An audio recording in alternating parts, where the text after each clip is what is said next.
Welcome to Three, a part of the Tennis Channel Podcast Network. I'm Gill Gross with Joel Drucker and Amy Lundy. And both Rafa Nadal, Novak Djokovic are in Australia. This feels like old times. I mean, the show, I'm so excited for this episode because it just reminds me of the good old days. We have two players to talk about. It's a wonderful thing. Nadal has opened his campaign in Brisbane, one match down for him at the time of recording. Djokovic has played three matches already at the United Cup, lost his previous match to Alex de Minaur. We're going to get into that, but let's start with Rafa. Let's kind of grade his performance. Start out with that. Amy, what do you give him? Hey, how about that? Gil, I have to give you credit. You said there was something about going into this season that felt a little Federer 2017. And we don't know about the results yet. This is just one match. But there is like a lightness to Rafa and a joy to be back on the court, when you think something might have been taken away from you and then you get it back and you can see the appreciation that he has to just to be out there competing again. In terms of what I saw, I mean, it was like Nadal of old in that he was hitting the forehand really well. He was running his patterns against a one-handed backhand. He's going to pepper the one-handed backhand and then finish in the open court, which he did. That's the pattern that he used to run against Roger, and just executed his game to perfection. Yeah, the first set was close, but he was just testing himself out and getting the feel. And then the second set was dominant. Yeah, that's a vintage Nadal kind of effort where you have this very tight first set and the guy throws everything at him. And team knows this too. He's played Nadal enough. I believe he's beaten him 6 times over the years. And yeah, it was fun to see. I mean, I wouldn't be stupid enough to say, oh, I'd forgotten how great it was to watch Nadal play. No, I remember it all the time, but it was just great to see it again. It's like eating a food that you haven't eaten in a while. It's like, wow, that tastes delicious. I'm so glad to have it again. And it was fun to see. I think it was also neat to see some of the ways Nadal ends up creatively winning points. Short angles in the front part of the court, passing shots, and kind of a thing on display. I don't know what team was thinking when he thinks he's hitting a drive approach shot. I mean, on the backhand? To Rafa's forehand. To Rafa's forehand. I saw that one, yeah. Unless you nail it incredibly early and angled like the later stage Federer did, where he was taking it so early and whipping it so much. But team, it was like batting practice at a certain point for Rafa. Yeah, and then in the second set, it was a backhand approach shot that he did hit down the line, got passed again. He just needs to. But it's still the drive approach shot. Yeah, you don't really do. It's hard to do it with a one-handed. This is where the two-handed backhand has a lot more on the one-hander, can penetrate the court a lot more on that kind of shot. It generates a lot more leverage and. Right. And I think precision is what was lacking on both those approach shots if you looked at where they landed. So, Joel, what do you give them? What's the grade? I went to an alternative school. You're talking about the good old days. I went to good old and so we were self-grading. So I'll let Rafa do his self-grade. I think it was quite excellent. Quite excellent. And this is the written comments part of the grade. Okay. The liberal arts school approach. Wow. You want a grade, Gill? I give him an A+. I don't know what I mean versus kind of what you could reasonably expect. I don't know that I'm grading him. Look, I understand team. I think team played really well in the first set. I get that team right now on a hard court isn't this incredible measuring stick. You look at qualifying, struggled to beat a player outside the top 200, struggled to beat a player outside the top 120. But in the first set, Dominic was super sharp. Forehand was really big, really opportune on it. He definitely made some mistakes in the 5-6 service game. He definitely dipped in the second set. But Nadal did what you would expect or what you would hope from Nadal's perspective he would do when that dip came. He crushed him. It's not like the level went down with team. The movement, though. Like, what did you guys see in the movement? Because Joel, you can speak to this, I think, as like players age, they don't forget how to hit a forehand or a backhand generally.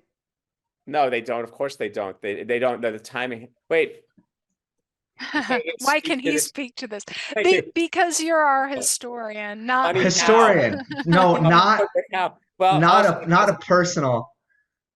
The disclosure is also that Gill and I are playing tennis tomorrow, but with each other. But more significantly, also I think also because I've been on the court with world-class players as they've aged. I mean, I used to play with a guy who got to the Wimbledon finals in the 40s, and then I was playing him in his 70s. Correct.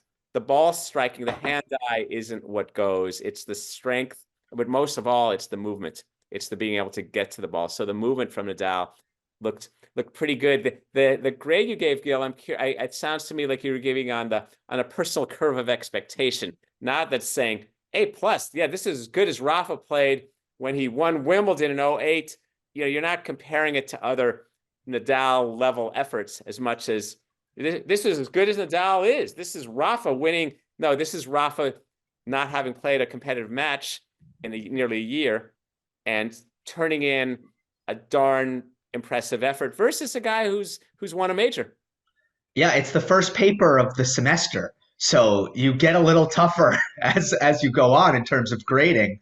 See, we could have a talk. We are such a bunch of studious types. We could talk about the whole grading measure. See, my teachers, they just graded on what their expectation is. This a good paper? I don't know. You know, it's like, but Nadal, look, in tennis, the good news, they don't give grades, they give wins and losses. Well, how about this? I forget the curve, forget all that. I don't know where I'm taking away points for Nadal. I don't know what part of the game didn't look good to me. I don't know what he didn't do well. Right, and no hiccups in the Nadal hole where he's sometimes been up a break. You know, how many times he's up a break and then that game goes and there's more drama? Anyway, Amy, I'm sorry. Just a couple things that I noticed. You asked about his movement. I thought his north-south movement was excellent. Like there were a couple of gets where he had to hustle all the way up to the net, and a couple that he actually missed, but he got there. He got there. His horizontal movement, I guess it'd be east to west. There, I might have detected. You know, when you're playing and you got to really stretch to get a ball and you have to make a decision, am I going to drive this ball like a regular forehand or backhand, or am I going to go into emergency mode, and am I just going to, you know, put some air under it so I can recover?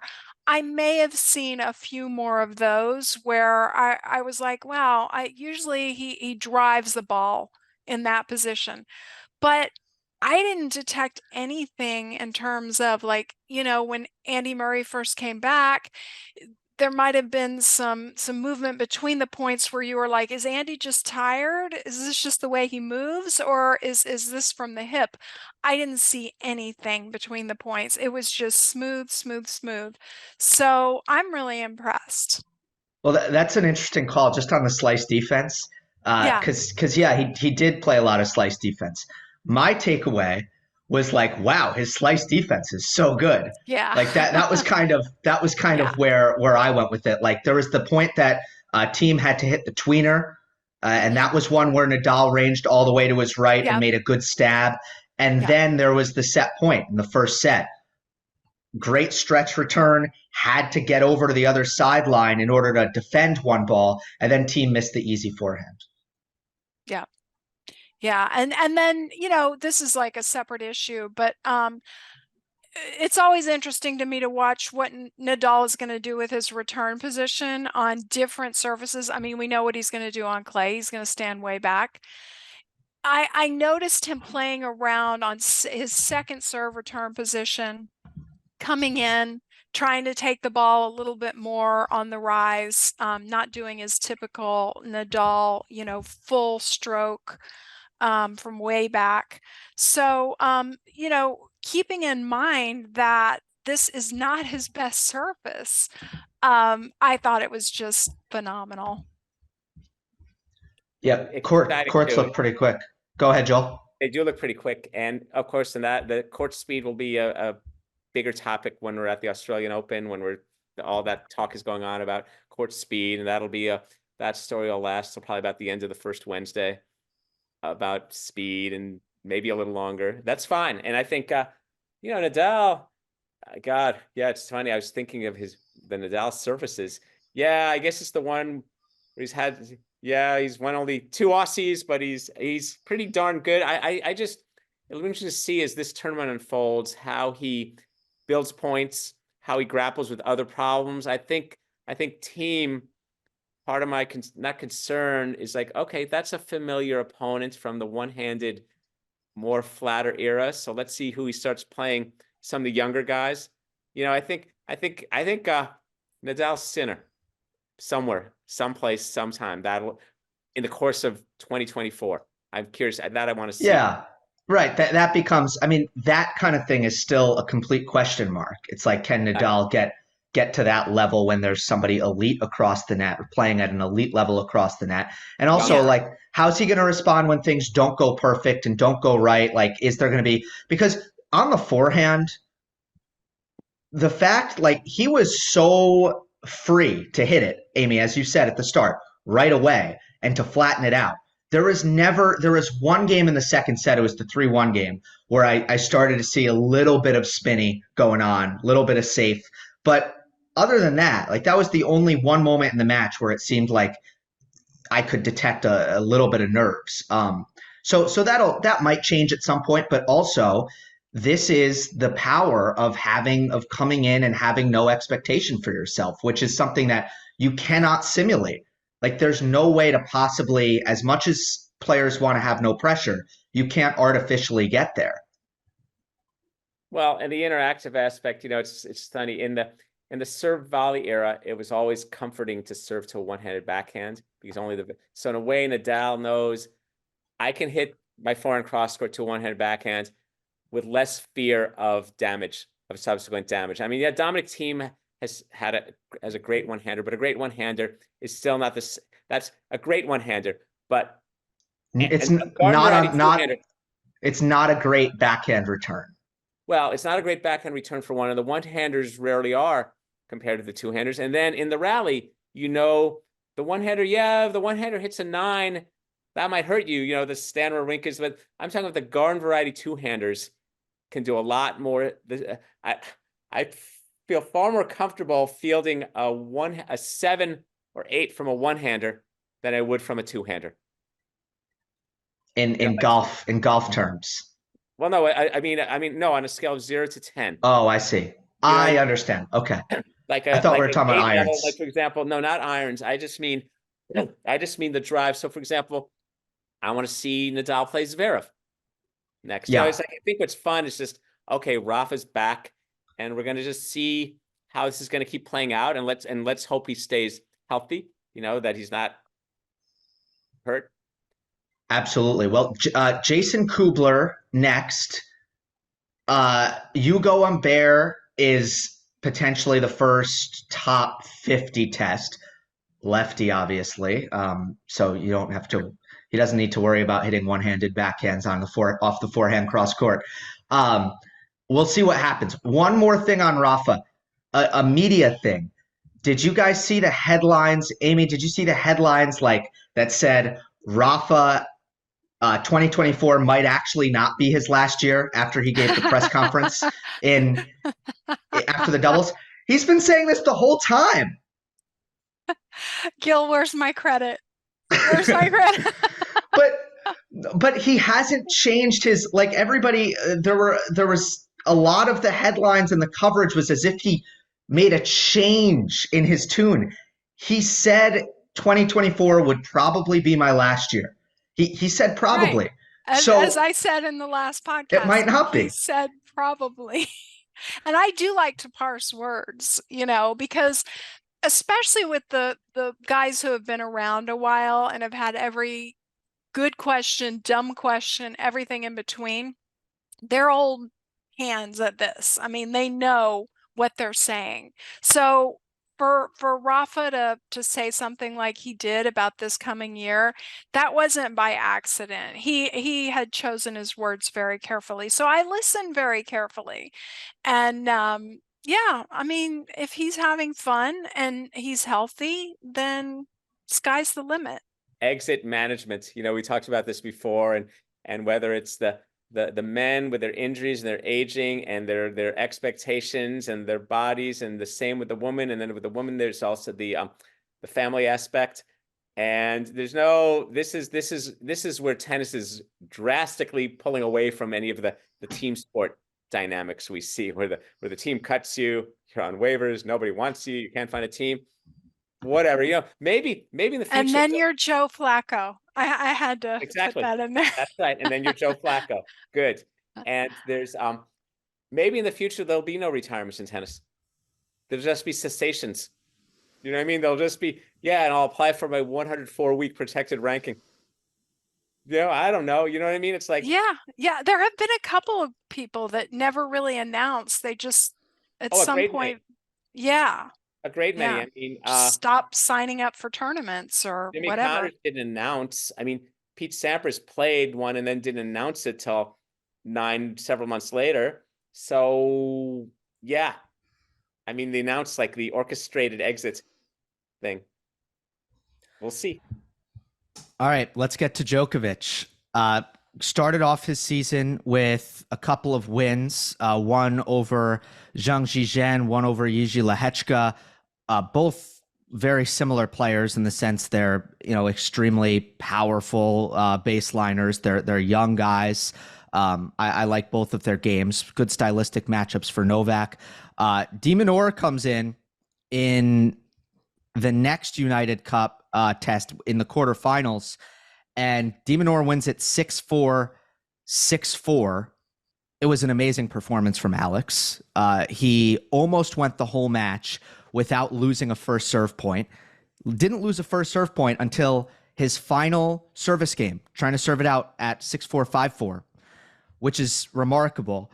You also have Novak's right wrist, which is a storyline, and I'll talk about how I think it affected the match. But first, Amy, what are your takeaways from this result?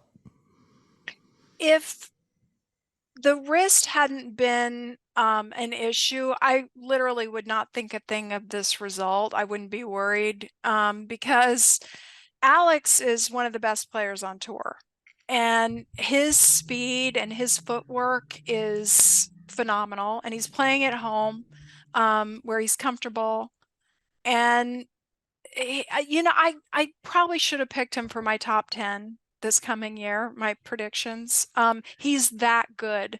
And when he's on and feeling super comfortable and serving like he was, he's right up there with the best in the business. But I am concerned about the wrists, and it's just like one of the worst parts of the body to be feeling any kind of pain or discomfort when you play tennis, because especially with the men, so much of what they do depends on the wrist and the feel and the spins and all that. Yeah, I think that's more concern to Novak than having lost the match. He'd rather have lost it healthy than won it with an injury. Yeah.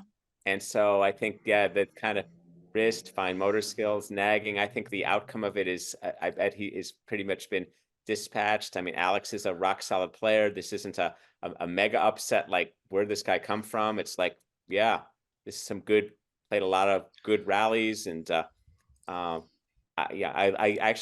like De Minaur a lot. He's one of my favorite players because of all he brings to the court, a lot like Leighton Hewitt. And yeah, the wrist, that's the concern. So I'm sure the team is having some talk. Yeah, I mean, massive admiration for Alex, and he's one of the rare guys who says, you know, nobody believes in me. I'm gonna show the doubters wrong, and he's actually right. A lot of athletes say that, and it's like, no, everybody believed in you. You're just making that up in your head. But for Alex, it's true. I mean, and that's what happens when you're small. Everybody's going to kind of put a cap on you, and I'm guilty of it too. If De Minaur makes the top 10, he will have proven me wrong. Amy, aren't you the tallest of the three of us? Am I? I've seen you guys in person, but like I don't see height when I see people. I'm like I'm just playing because I know for myself.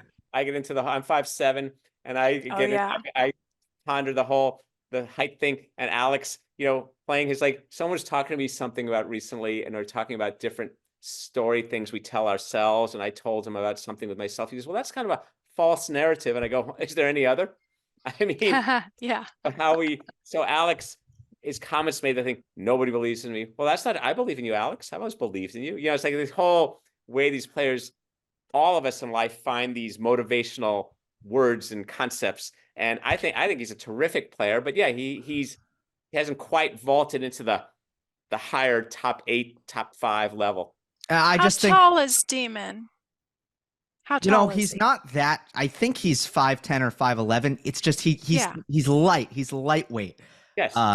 So anyway, he hit. Yeah, because the girlfriend is Katie Bolter, and I've seen pictures of them side by side. She's roughly my height. Yeah. And she's taller than him? I think so. No, they look about the same height to me. Okay. He also doesn't generate. He's not as big a hitter, because he's more of an absorber redirect guy than he is a pace generator. I mean, he hit the ball plenty hard, but not as hard as some other guys, and he's not slashing, and he's also kind of been creeping up there these last few years. So he hasn't had like significant slam breakthrough, and he had some good matches. So, but I think he's fantastic, but I don't know if is he a Ferrer waiting to happen, or is he a Goffin existing? You know what I mean?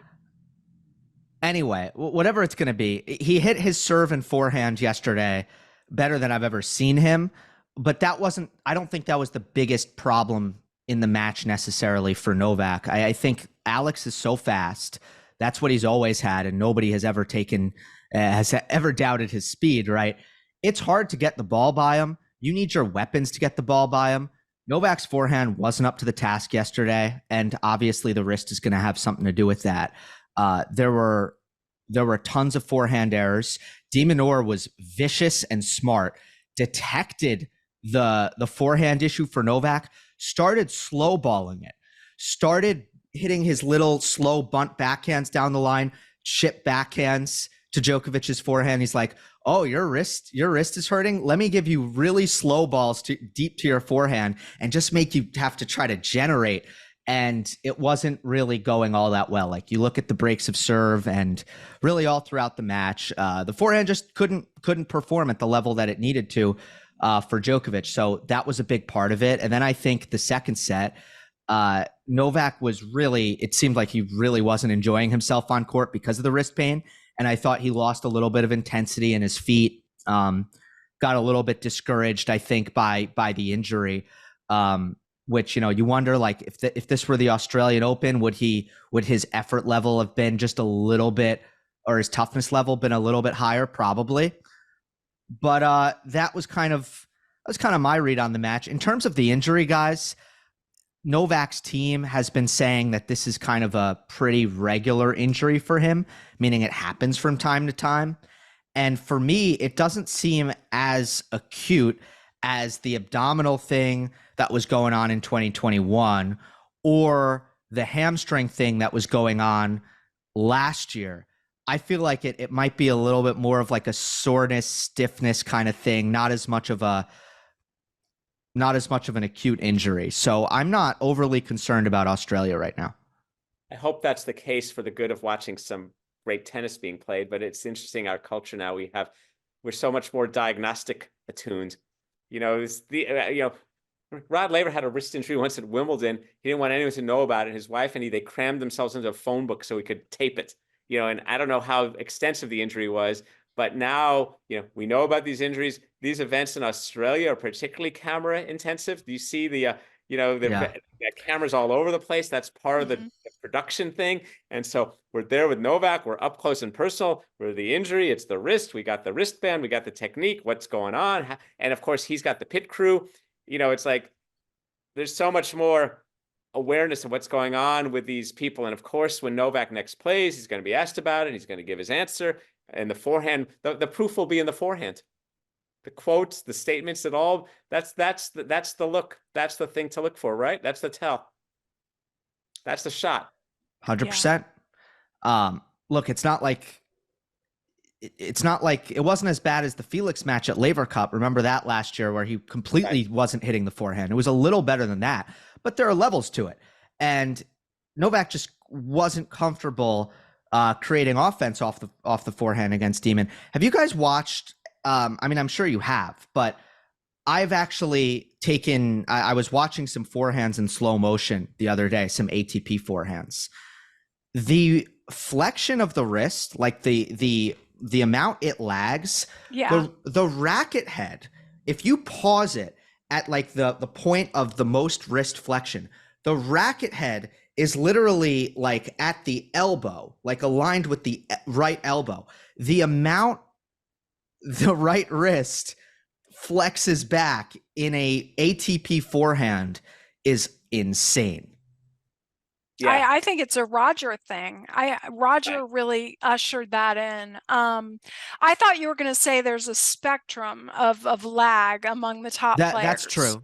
That's true. Yeah. Go ahead, Joel. And then people who imitate that, though, it's funny.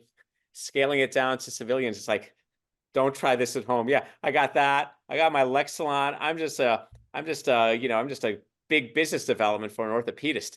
I mean, the torquing and the forearm, they're doing it because they have so much of their other lower and upper body organized to then make those last minute torquing and decisions. Yeah, it is quite a thing to see.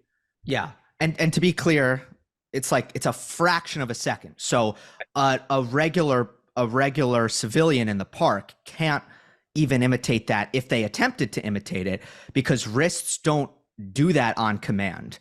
It's a thing of, it's a split second moment where there's a complete flexion of the wrist tendon within a singular motion.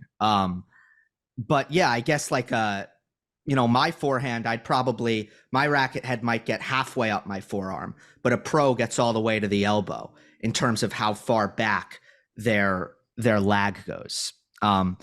So yeah, it is. I mean, look, we don't have to say it with Dominic Thiem, right? And Del Potro even. Yeah, it's a very, very, very essential thing for tennis players. Also the balls, right? The Australian Open Dunlop tennis balls. We saw Korda hurt his wrist last year. We saw Brooksby hurt his wrist last year, and we heard a lot of players complain about it. I saw Pospisil say that he is now no longer organizing based on, where he wants to go, what's best for him, his calendar, his schedule. He's organizing based on the balls that are going to be used, and if he perceives that those are favorable balls or not.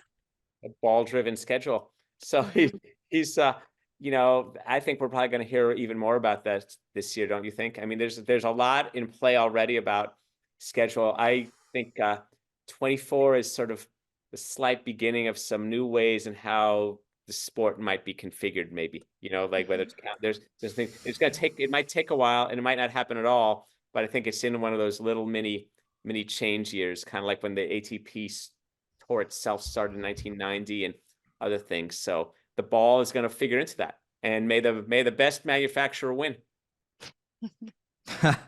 I guess so.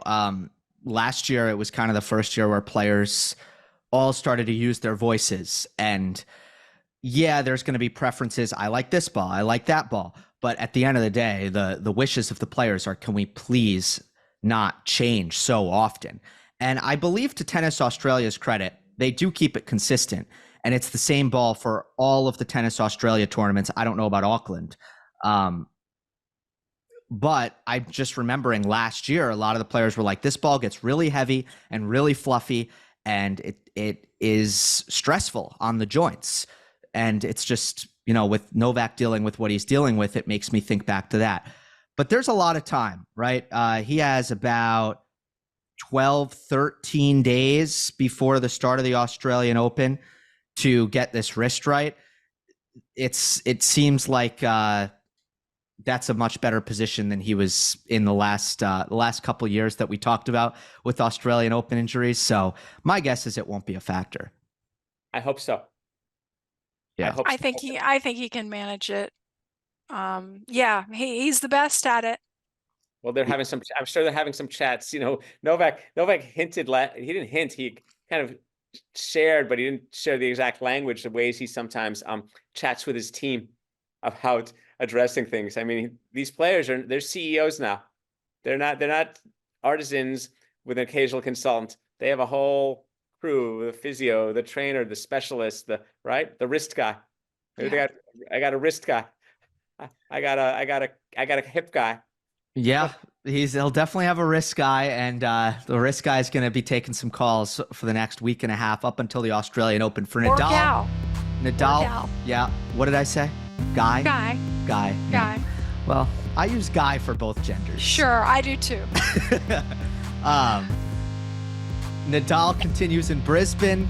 Kubler next, and we will take it from there. Looking forward to the next couple weeks leading up to the Australian Open. We'll talk to you soon. That'll do it for this episode of 3. Remember, we're available on all podcast platforms. We appreciate it if you leave a rating and a review on Apple and Spotify. And if you're watching on YouTube, like, comment, and subscribe. We will see you next time on the next episode of 3.